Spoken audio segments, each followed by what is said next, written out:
manufacturer's design when there is no appropriate documentation of the modification at the site.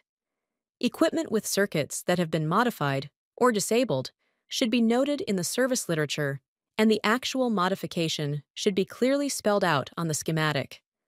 Also, all pertinent blueprints and schematics that show the exact power distribution and cable runs should be stored with the equipment manuals. Without this information, future troubleshooting can be difficult. Once the installation has been completed, the room should be carefully tested by a senior service person so that any items that may have been overlooked or that do not meet specification can be corrected at this time.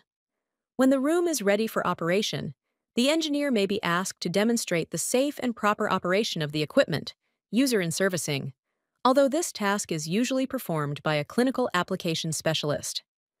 After the room has been in operation for a month or so, the engineer should revisit the site to check on any problems that might have been encountered during the break-in period.